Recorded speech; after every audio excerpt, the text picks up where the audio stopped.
जब हम किसी से प्यार करने लगते हैं तो हम अपना तन, मन और धन सब कुछ देने को तैयार हो जाते हैं। कभी भी एक प्रेमी अपनी प्रेमिका का दिल नहीं तोड़ना चाहता है, लेकिन जब प्रेमिका की बात हो तो अलग ही व्यवहार होने लगता है। आज की इस शॉर्ट लव स्टोरी में बहुत कुछ देखने को मिलेगा। आखिर एक गर्लफ्रेंड एक आशिक के लिए कितना समर्पित है। ये शॉर्ट लव स्टोरी महेश और राधिका की है। दोनों एक दूसरे से वर्षों से प्यार तो करते थे, लेकिन इजहार नहीं कर पा रहे थे। एक दिन महेश के घर में बर्थडे पार्टी थी, तो उसमें राधिका भी शामिल थी। राधिका को देखकर महेश मदहोश होता जा रहा था। वो सोच ही रहा था, आखिर राधिका को अपने प्यार के बारे में कैसे बताऊं।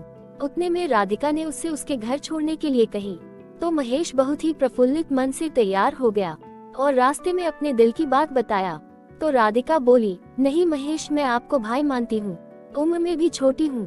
तो महेश गाड़ी रोककर राधिका का पैर पकड़ लिया। महेश ने कहा, बस मुझे आपके कदमों में रहना है। आखिर में राधिका मान गई और कॉल और व्हाट्सएप पर बात न करने का सलाह दिया। महेश भी उसकी हर बात को बिना किसी हिचक के एक्सेप्ट किया। इतने में उसका घर आ गया। महेश ने उसे उसके घर पर छोड़ दिया। अब उसकी लव स्टोरी की कहानी तो शुरू हो गई, लेकिन महेश के मन में कहीं न कहीं से कॉल पर बात न करने का गम था। उसे फील हुआ, राधिका पहले से ही किसी से अटैच है। मैं उसकी खुशी में बाधा बन रहा हूँ। वो खुश है तो मेरा प्यार खुश है। इतना सब कुछ मंथन करने के बाद महेश ने लड़की से माफी मांगने का फैसला लिया। लगभग 2 दिन बाद महेश ने किसी तरह से लड़की से जाकर माफी मांगी। महेश ने बोला, राधिका मुझे माफ कर देना, मैं आपसे प्यार नहीं करता। इतना कहती ही राधिका पूरी तरह से शॉक्ड रह गई। आखिर प्यार के लिए जो बंदा पैरों पर गिर सकता है, वो अचानक माफी क्यों मांग रहा है। 10 दिन नहीं बीते थे, राधिका पूरी तरह से बेचैन होने लगी। महेश से मिलना चाहती थी, अपनी गलती का माफी मांगना चाहती थी। जैसे तैसे राधा ने महेश से कांटेक्ट किया और अपने प्यार का इजहार किया। साथ जीने मरने की कसम तक खाए। उसके बाद राधिका का बर्थडे 9 जुलाई को था। बारिश और तूफान पूरी तरह से मजबूर कर रखी थी। लोगों का आना जाना मुश्किल था। इसके बावजूद महेश ने बर्थडे सेलिब्रेशन के लिए मार्केट जाकर उसके लिए गिफ्ट लिया। उसी रात में मिलने की प्लानिंग भी था। महेश ने रात के 1 बजे उससे मिलने गया। उसे गिफ्ट देकर उसके माथे पर टीका लगाया, फिर गले जैसे ही लगाना चाहा, तो राधिका महेश के ऊपर भड़क गई। सिर्फ इसीलिए प्यार करते हो। महेश एकदम शून्य हो गया, मानो उसके पैरों तले से जमीन खिसक गया हो।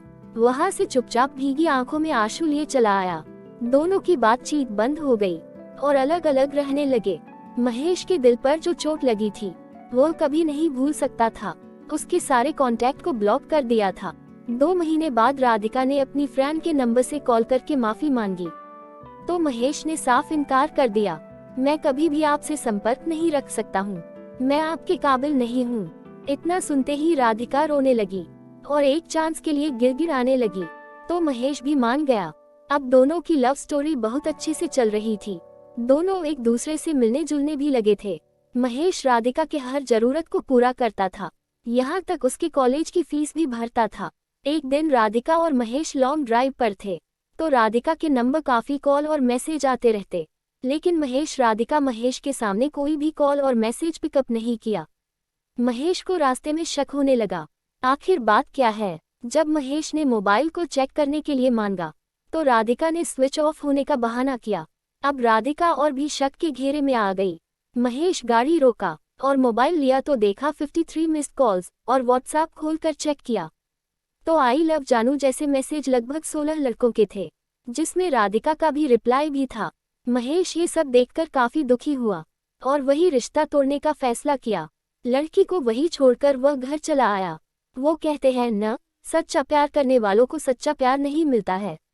जैसे कि आपने राधिका और महेश की short love story in Hindi को देखा, आपका कैसा लगा? दोस्तों के साथ जरूर शेयर करें।